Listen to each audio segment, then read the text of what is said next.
ಅಲೆಮಾರಿಗಳ ಹೋರಾಟಕ್ಕೆ ಅಲೆಮಾರಿಗಳ ಹೋರಾಟಕ್ಕೆ ಅಲೆಮಾರಿ ಸಮುದಾಯ ಹೋರಾಟಕ್ಕೆ ಬೇಕೇ ಬೇಕು ಬೇಕೇ ಬೇಕು ನ್ಯಾಯ ಬೇಕು ಬೇಕೇ ಬೇಕು ನ್ಯಾಯ ಬೇಕು 1% ಬೇಕಾಗಬೇಕು ಬೇಕೇ ಬೇಕು 1% ಬೇಕು ಬೇಕೇ ಬೇಕು 1% ಬೇಕು ಬೇಕೇ ಬೇಕು 1% ಬೇಕು ಯಾತಕ್ಕಾಗಿ ಹೋರಾಟ ನ್ಯಾಯಕ್ಕಾಗಿ ಹೋರಾಟ ಯಾತಕ್ಕಾಗಿ ಹೋರಾಟ ನ್ಯಾಯಕ್ಕಾಗಿ ಹೋರಾಟ ಎಲ್ಲಿವರೆಗೆ ಹೋರಾಟ ದಿಲ್ಲಿವರೆಗೆ ಹೋರಾಟ ಎಲ್ಲಿವರೆಗೆ ಹೋರಾಟ ದಿಲ್ಲಿವರೆಗೆ ಹೋರಾಟ ನಮ್ಮೆಲ್ಲ ನಾಯಕರು ಕೂತ್ಕೊಳ್ರಿ ಮಂತ್ರಿಗಳು ನಿಂತು ತಗೊಳ್ಳಿ ಬೇಕಾದ್ರೆ ನಾವು 2 ಜನ ನಿಂತು ಮಾತಾಡ್ಕೊಳ್ಳೋಣ ದಯವಿಟ್ಟು ಕೂತ್ಕೊಳ್ರಿ ನಾವು ಕೂತ್ಕೊಂಡ್ಬಿಟ್ರೆ ಯಾರು ಗಲಾಟೆ ಮಾಡಂಗಿಲ್ಲ ನಾವೇ ಕೂತ್ಕೊಂಡು ದಯವಿಟ್ಟು ಎಲ್ಲರೂ ನಮ್ಮ ನಾಯಕರು ಬಂದು ಕೂತ್ಕೊಂಡು ನಮ್ಮ ಸಮುದಾಯದವರು ಯಾರು ನಿಂತ್ಕೊಂಡ್ರೆ ಎಲ್ಲರಿಗೂ ಕಾಡ್ತವ ಹಿಂದಿದ್ದವ್ರು ಮಾತಾಡಲಿ ಕೂಡಿ ಪ್ಲೀಸ್ ಕೂತ್ಕೊಳ್ರಿ ಬೇಕೇ ಬೇಕು ಬೇಕೇ ಬೇಕು ಬೇಕೇ ಬೇಕು ಬೇಕೇ ಬೇಕು ಬೇಕೇ ಬೇಕು ಬೇಕೇ ಬೇಕು ಬೇಕೇ ಬೇಕು ಎಲ್ಲಿಯವರೆಗೆ ಹೋರಾಟ ಎಲ್ಲಿಯವರೆಗೆ ಹೋರಾಟ ಬೇಕೇ ಬೇಕು ಈಗ ದಯವಿಟ್ಟು ಎಲ್ಲರೂ ಶಾಂತಿದ್ದಿರಬೇಕು ಇವತ್ತು ನಮ್ಮ ಕರ್ನಾಟಕ ಸರ್ಕಾರ ಅಲೆಮಾರಿ ಪರವಾಗಿದೆ ಇವತ್ತು ನಮ್ಮ ಜಿಲ್ಲಾ ಉಸ್ತುವಾರಿ ಮಂತ್ರಿ ಶರಣಪ್ರಕಾಶ್ ಪಾಟೀಲ್ರು ಮತ್ತು ನಮ್ಮ ಜಿಲ್ಲೆಯ ಮಂತ್ರಿಗಳಾದಂತಹ ನಮ್ಮೆಲ್ಲ ಅಲೆಮಾರಿಗಳ ಯಾವತ್ತೂ ನಮ್ಮ ಅಲೆಮಾರಿ ಇತಿಹಾಸ ಕಾಪಾಡ್ತಕ್ಕಂಥ ಎನ್.ಎಸ್. ಜಾಧವ್ ಸಾಹೇಬರು ಮತ್ತು ಡಾಕ್ಟರ್ ಬಸವರಾಜ ಸಾಹೇಬರು ಮತ್ತು ನಮ್ಮ ಜಿಲ್ಲಾಧಿಕಾರಿಗಳು ಎಲ್ಲರೂ ಬಂದಿದ್ದಾರೆ. ಈಗ ದಯವಿಟ್ಟು ಯಾರಿಗೆಲ್ಲ ನಾಯಕರೆಲ್ಲ ಸೈ ನಿಂತ್ಕೋಬೇಕು ಮನೆ ಪತ್ರ ಕೊಡ್ತಾ ಇದೀವಿ. ದಯವಿಟ್ಟು ಎಲ್ಲರೂ ಓಡಾಗ್ರಿ ದಯವಿಟ್ಟು ಓಡಾಗ್ರಿ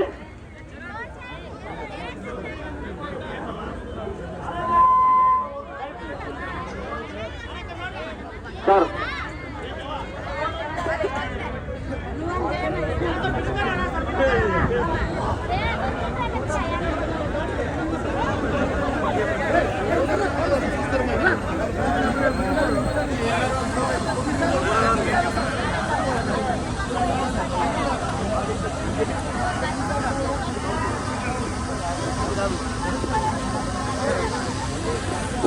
ಸರ್, ಕರ್ನಾಟಕದಲ್ಲಿನ ಒಳ ಮೀಸಲಾತಿಯಲ್ಲಿ 49 ಅಲೆಮಾರಿ ಸಮುದಾಯಗಳು ಹಾಗೂ 10 ಪರಿಶಿಷ್ಟ ಜಾತಿಯ ಸೂಕ್ಷ್ಮ ಮತ್ತು ಅತಿ ಸೂಕ್ಷ್ಮ ಸಮುದಾಯದ ಒಟ್ಟು 59 ಸಮುದಾಯಗಳಿಗೆ ಶೇಕಡ1 ಪ್ರತ್ಯೇಕವಾದಂತಹ ಮೀಸಲಾತಿಯನ್ನು ನೀಡುವ ಕುರಿತು ಈ ಮೇಲ್ಕಾಣಿಸಿದ ವಿಷಯಕ್ಕೆ ಸಂಬಂಧಿಸಿದಂತೆ ಕರ್ನಾಟಕದ ಅಸ್ಪೃಶ್ಯ ಅಲೆಮಾರಿ ಸಮುದಾಯಗಳ ಮಹಾ ಒಕ್ಕೂಟ ರಾಯಚೂರು ವತಿಯಿಂದ ವಿನಂತಿಸಿಕೊಳ್ಳುವುದೇನೆಂದರೆ, ಕರ್ನಾಟಕ ಸರ್ಕಾರವು ಈಗಾಗಲೇ ದಿನಾಂಕ 25/8/2025 ಒಳ ಮೀಸಲಾತಿಯ ವರ್ಗೀಕರಣಕ್ಕೆ ಸಂಬಂಧಿಸಿದಂತೆ ಆದೇಶವನ್ನು ಹೊರಡಿಸಿದೆ.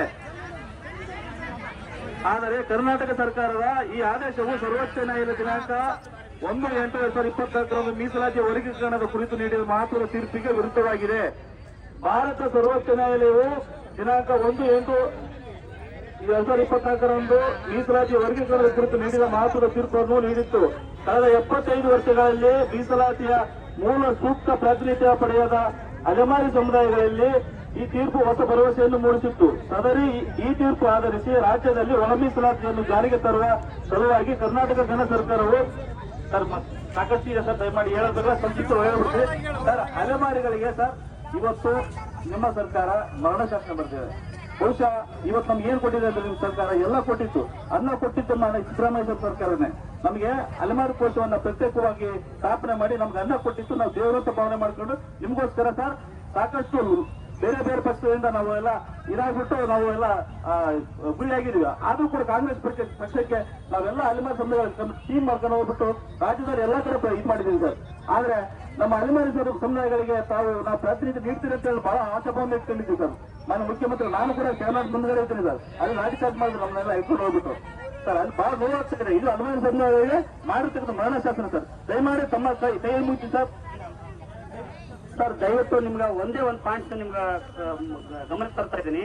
2016ರಲ್ಲಿ ಸನ್ಮಾನ್ಯ ಮುಖ್ಯಮಂತ್ರಿಗಳು 49 ಸಮುದಾಯಗಳಿಗೆ ಅಲೆಮಾರಿ ಕೋಶ ಮಾಡಿದ್ರು ಸರ್. ಅಲೆಮಾರಿ ಕೋಶ ಮಾಡಿದಾಗ 2 ವರ್ಷಗಳ ಕಾಲ 49 ಸಮುದಾಯ ಅಲೆಮಾರಿ ಸಮುದಾಯಗಳು ಅತ್ಯಂತ ಇಡೀ ಇತಿಹಾಸದಲ್ಲಿ ಯಾರು ಅಭಿವೃದ್ಧಿ ಅಷ್ಟು ಅಭಿವೃದ್ಧಿ ಆಗಿದೆ ಸರ್. ಇವತ್ತು ರಾಜ್ಯದಲ್ಲಿ 5,000 ಕುಟುಂಬಗಳು ಭೂವರ್ಗದ ಯೋಜನೆ ಪಡ್ಕೊಂಡಿದ್ದಾರೆ.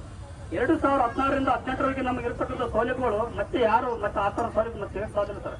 2018ರಲ್ಲಿ ಕೊರಮ ಕೋಚ ಸಮುದಾಯನ ಅಲೆಮಾರಿ ಕೋಚಲ್ಲಿ ಸೇರಿಸಿದ್ರು. ಆ ಸಮುದಾಯ ಬಂದ್ಮೇಲೆ 2018ರಿಂದ 2025ವರೆಗೆ ಒಬ್ಬನೇ ಒಬ್ಬ ಭೂವಡಿತರ ಮಾಲಕ ಆಗಿಲ್ಲ ಸರ್. 49 ಜಾತಿಗಳಲ್ಲಿ ಒಂದು ಕೊರಮಕೋಚ ಸಮುದಾಯನ ಎದುರಿಸಲಾದಂತ ನಮ್ಮ ಸಮುದಾಯಗಳು ಇವತ್ತು ಬೋವಿ ಮತ್ತು ಲಂಬಾಣಿ ಮತ್ತು ಕೊರಮಕೋಚ ಮತ್ತೆ ಇಂಥ ಸಮುದಾಯಗಳ ಜೊತೆ ನಮ್ಮನ್ನು 1% ಸೇರಿಸಿದ್ದಾರೆ ಸರ್. ನಮ್ಮನ್ನು 79 ವರ್ಷಗಳಿಂದ ಮರಣ ಶಾಸನ ಆಗಿದೆ. 79 ವರ್ಷಗಳಿಂದ ಒಬ್ಬನೇ ಒಬ್ಬ IAS ಆಫೀಸರ್ IPS ಯಾರಿಲ್ಲ ನಮ್ಮ ಸಮುದಾಯಗಳಲ್ಲಿ. ಮತ್ತು ಒಬ್ಬೊಬ್ಬ ರಾಜಕಾರಣಿ ಕೂಡ ನಮ್ಮಲ್ಲಿಲ್ಲ. ಒಂದು ಯಾವುದೂ ಇಲ್ಲ. 1% ಮೀಸಲಾತಿ ನಮ್ಗೆ ಕೊಟ್ಟಿದ್ದಾರೆ ಸರ್. 20 ವರ್ಷಗಳಲ್ಲಿ ನಾವು ಯಾವ ರೀತಿ ಡೆವಲಪ್ ಆಗ್ತದೆ ನಿಮ್ಗೆ ಗೊತ್ತಿದೆ ಸರ್. ನಮ್ಮ ಜೊತೆ ಎಲ್ಲ ಸಂಪೂರ್ಣ ನಿಮ್ಗೆ ಗೊತ್ತಿದೆ. ದಯಮಾಡಿ ಮಾನ್ಯ ಮುಖ್ಯಮಂತ್ರಿಗಳ ಗಮನ ಹರಿಸಿ ಇವತ್ತು ಸಿದ್ದರಾಮಯ್ಯ ಅವರ ಬಗ್ಗೆ ನಮಗೆ ಯಾವತ್ತೂ ಒಳ್ಳೆಯದು ಸರ್. ಅವ್ರ ಅನ್ನ ನೀಡಿದ ಗಣಿ ಅಂತ ನಮಗೆ ಪ್ರಿಯ ಅನ್ನ ಕೊಟ್ಟಿದ್ದಾನೆ. ಈ ಸರ್ಕಾರ ಬಗ್ಗೆ ಗೌರವಿಸ್ತಾರೆ. ಈ ಸರ್ಕಾರಕ್ಕೆ ನಾವೆಲ್ಲ ಅಲೆಮರಗಳು ಇಡೀ ರಾಜ್ಯ ತುಂಬಾ ಓಟ್ ಆಗಿದ್ದು ಸರ್. ನಮ್ಮ ಸರ್ಕಾರಕ್ಕೆ ನಾವು ನಿಮ್ ಕೈಗೆ ಬಂದಿದ್ದು ಸರ್. ದಯಮಾಡಿ ಹೆಂಗಾರು ಮಾಡಿ ನೀವು ಒತ್ತಡ ಮಾಡಿ ನಮ್ಗೆ 1% ಮೀಸಲಾತಿ ಕೊಡಿ. ನಮ್ಗೆ ಶಾಶ್ವತವಾಗಿ ಪರಿಹಾರ ಸಿಗ್ತದ. 1% ಮೀಸಲಾತಿಯಲ್ಲಿ ಒಂದು 20 ವರ್ಷಗಳಲ್ಲಿ ಒಂದು ಕನಿಷ್ಠ 3-4 ಜನ IPS IAS ಆಫೀಸರ್ಗಳು ಮತ್ತೆ KS ಆಫೀಸರ್ಗಳು ಹಲವಾರು ಸುಮಾರು ಇವತ್ತು 80,000 ಉದ್ಯೋಗದಲ್ಲಿ ನಾವು 8,000 ಉದ್ಯೋಗ ಪಡಕಂತೀವಿ ಸರ್. 1% ಮೀಸಲಾತಿ ಕೊಟ್ರೆ ಇವತ್ತು 80,000 ಉದ್ಯೋಗದಲ್ಲಿ ಒಂದು ಉದ್ಯೋಗ ಪಡಕ್ಕೆ ಸಾಧ್ಯ ಇಲ್ಲ ಸರ್. ದಯಮಾಡಿ ಕೈ ಮುಗಿ ಕೇಳ್ತಾ ಇದೀವಿ. ನಮ್ಗೆ ಅದು ಅನುಕೂಲ ಮಾಡಿಕೊಡ್ಬೇಕು ಅಂತ ಹೇಳಿ ವಿನಂತಿ ಮಾಡ್ತಾನೆ ನಮ್ಮ ಉಜ್ಜಿನಪ್ಪ ಸರ್. ಈಗ ಎಲ್ಲಾ ವಿಷಯಗಳು ಅಂತ ನಿಮ್ಗೆಲ್ಲ ಗಮನಕ್ಕಿದೆ ಸರ್. ನೀವು ಸದನದ ಒಳಗಿದ್ದಂತವ್ರು ನಮ್ಮ ಅಲೆಮಾರಿಗಳ ಕೂಗು ತಬ್ಬಲಿಗಳ ಕೂಗು ಕೂಡ ನಿಮ್ಮ ಸರ್ಕಾರಕ್ಕೆ ಎಲ್ಲ ಕೂಡ ನಾವು ಚುರುಣುರಿ ಆಗಿದ್ದೀವಿ. ಮತ್ತೆ ಕಲ್ಯಾಣ ಕರ್ನಾಟಕದಲ್ಲಿ ಅತಿ ಹೆಚ್ಚು ಅಲೆಮಾರಿ ಸಮುದಾಯಗಳು ಹೊಂದಿರತಕ್ಕಂಥ ಜಿಲ್ಲೆ, ಅದರೊಳಗೆ ವಿಶೇಷವಾದ ರಾಯಚೂರು ಜಿಲ್ಲೆ. ನಿಮ್ಮ ಸರ್ಕಾರ ಇದ್ದಾಗ ಅನ್ನ ಕೊಟ್ಟಿದ್ದೀರಿ, ಭೂಮಿ ಕೊಟ್ಟಿದ್ದೀರಿ, ವಸತಿ ಕೊಡ್ತಾ ಇದ್ದೀರಿ, ಆಮೇಲೆ ಎಲ್ಲ ಕೂಡ ಕೊಟ್ಟಿದ್ದೀರಿ ಸರ್. ಆದ್ರೆ ಕೊನೆಗೆ ಏನೈತೆ ಅಂದ್ರೆ ಇಟ್ಟಂತ ತಾಟನ್ನು ನಮಗೆ ಮಣ್ಣಾಗ್ತಕ್ಕಂಥ ಪರಿಸ್ಥಿತಿಯನ್ನು ನಿರ್ಮಾಣ ಮಾಡಿದೆ ಸರ್. ನಾವೇನಾದ್ರೂ ನ್ಯಾಯಾಲಯಕ್ಕೆ ಹೋಗಿ ಕೋರ್ಟ್ಗೆ ಏನಾದ್ರೂ ಹೋಗ್ತಕ್ಕಂಥವ್ರು ಇವೆಲ್ಲ ಭಿಕ್ಷಕ ಕುಟುಂಬಗಳು ಸರ್. ಇವೆಲ್ಲ ನಾವು ಕೇವಲ ಭಿಕ್ಷಾಟನ ಯಾವ ರೀತಿ ಮಾಡ್ತೇವೆ ಅಂತ ಪ್ರತಿಯೊಬ್ಬರಿಗೂ ಕೂಡ ನಿಮಗೆ ಕ್ಷೇತ್ರದಲ್ಲಿ ಗೊತ್ತಿದೆ ಸರ್. ಆ ಭಿಕ್ಷಾಟನ ಮಾಡ್ಕೊಂಡು ಪ್ರತಿಯೊಂದು ₹1 ನಾವು ಕೋರ್ಟ್ಗೆ ಹೋಗಕ್ಕೂ ರೆಡಿ ಇದೀವಿ ಸರ್. ಕಾನೂನಿಗೆ ಹೋದ್ರೆ ಸರ್ಕಾರಕ್ಕೆ ನಮಗೆ ಇದು ಮುಜುಗರ ಮಾಡಬಾರ್ದು. ಯಾಕಂದ್ರೆ ನಮ್ಮಲ್ಲಿ ಅಷ್ಟು ಶಕ್ತಿ ಇಲ್ಲ ಅಂತ ಹೇಳಿ ಕೂಡ ನಿಮ್ಮಲ್ಲಿ ಕಳಕಳಿಯಿಂದ ವಿನಂತಿ ಮಾಡ್ಕೊಳ್ತೀವಿ ಸರ್. ಅದು ಆಗಲ್ಲ. ಮತ್ತೆ ನಮ್ಗೆ ಯಾವುದೋ ವಿಶೇಷ ಪ್ಯಾಕೇಜ್ ಮಾಡ್ತೀವಿ ಅಂತ ಹೇಳಿ ಸಾಹೇಬ್ರು CM ಸಾಹೇಬ್ರು ಹೇಳಿದ್ರು. ನಮ್ಗೆ ವಿಶೇಷ ಪ್ಯಾಕೇಜ್ ಬೇಕು ಸರ್. 79 ವರ್ಷದವರೆಗೂ ನಾವು ಹೆಂಗ್ ಬದುಕಿದೀವಿ ಇವತ್ತಿನವರೆಗೂ ಕೂಡ ನಮ್ಮ ಶಿಕ್ಷಣಕ್ಕಾಗಿ ನಮ್ಮ ಉದ್ಯೋಗಕ್ಕಾಗಿ ನೀವೆಲ್ಲರೂ ಕೂಡ ದೊಡ್ಡ ಮನಸ್ಸು ಮಾಡಿ. ಯಾಕಂದ್ರೆ ಸದನದೊಳಗೆ ಒಬ್ಬ MLA ಅಲೆಮಾರಿಗಳು ಕೂಡ ಒಬ್ಬ MLA ಕೂಡ ಇಲ್ಲ, MLC ಇಲ್ಲ ಸರ್. ಅದಕ್ಕಾಗಿಬಿಟ್ಟು ದಯವಿಟ್ಟು ಇದನ್ನೆಲ್ಲವನ್ನು ಪರಿಗಣಿಸಿ ಆಡಳಿತದ CM ಸಾಹೇಬ್ರೆ ಮಾಡ್ಬೇಕಂತ ಹೇಳಿ ಕೂಡ ವಿನಂತಿ ಮಾಡ್ಕೊತೀನಿ. ದಯವಿಟ್ಟು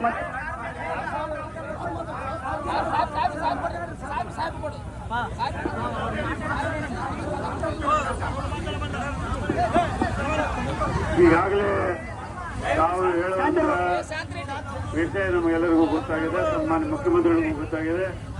ಇಡೀ ನಮ್ಮ ಜನತೆಗಳಿಗೆಲ್ಲ ಗೊತ್ತಾಗಿದೆ. ನಮ್ಗೆ ಅನ್ಯಾಯ ಆಗಬಾರ್ದು ಅಂದ್ರೆ ಈಗಾಗಲೇ ಮುಖ್ಯಮಂತ್ರಿಗಳು ಬಹಳ ಸ್ಪಷ್ಟವಾಗಿ ಹೇಳಿದ್ದಾರೆ. ಯಾರ್ಯಾರಿಗೆ ಏನು ಅನ್ಯಾಯ ಆಗಿದೆ ಅದನ್ನು ಸರಿಪಡಿಸ್ತಕ್ಕಂಥ ಜವಾಬ್ದಾರಿ ಇವತ್ತು ಈ ರಾಜ್ಯ ಸರ್ಕಾರ ತೆಗೆದುಕೊಂಡಿದೆ. ಆ ಜೊತೆಯಲ್ಲಿ ಇದು ಕ್ಯಾಬಿನೆಟ್ ಚರ್ಚೆಯಾಗಿರ್ತಕ್ಕಂಥ ಸಂದರ್ಭದಲ್ಲಿ ನಮ್ಮ ಗೌರವಾನ್ವಿತ ಸಚಿವರಾಗಿರ್ತಕ್ಕಂಥ ಜಯಪ್ರಕಾಶ್ ಪಾಟೀಲ್ ನಾವೆಲ್ಲ ಸಹಿತ ಒತ್ತು ಕೊಟ್ಟಿವಿ. ನಮ್ಮ ಭಾಗದಲ್ಲಿ ಜಾತಿ ಜನರಿದ್ದಾರೆ, ಅವ್ರಿಗೆ ಯಾವುದೇ ರೀತಿಯ ಅನ್ಯಾಯ ಆಗಬಾರದು ಮಾತನ್ನು ಅವರು ಗಮನ ತಂದಿದ್ದೀವಿ. ಮುಖ್ಯಮಂತ್ರಿಗಳು ಇದನ್ನು ಬಗೆಹರಿಸತಕ್ಕಂಥ ಒಂದು ಆಶ್ವಾಸನೆ ಕೊಟ್ಟಿದ್ದಾರೆ. ಆದಷ್ಟು ದೇವರದಲ್ಲಿ ನಿಮ್ಗೆಲ್ಲರಿಗೂ ಸರಿ ಮಾಡುವಂತ ಕೆಲಸ ಮಾಡ್ತಾರೆ. ಇವತ್ತು ಜನಸಂಖ್ಯೆ ಇನ್ನೂ ಬರ್ತಾ ಇದೆ ಸರ್. ದಯವಿಟ್ಟು 10,000 ಜನ ಸೇರ್ತಾರೆ. ಎಲ್ಲರೂ ಶಾಂತಿರಬೇಕು. ಮಾನ್ಯ ಜಿಲ್ಲಾಧಿಕಾರಿಗಳು ನಮ್ಮ ಹೋರಾಟಕ್ಕೆ ಬೃಂದಾವನ ಟಿಪ್ಪು ಸುಲ್ತಾನ್ ಬೃಂದಾವನ ಗಾರ್ಡನ್ಗೆ ಬಂದು ನಮ್ಮ ಮನೆ ಪತ್ರ ತಗೋಬೇಕು ಸರ್. ದಯವಿಟ್ಟು ಅಲ್ಲಿ 10,000 ಜನ ಸೇರ್ತಾ ಇದೀವಿ. ದಯಮಾಡಿ ಮಾನ್ಯ ಜಿಲ್ಲಾಧಿಕಾರಿಗೆ ಮನವಿ ಮಾಡ್ಕೊಳ್ತಾ ಇದೀವಿ.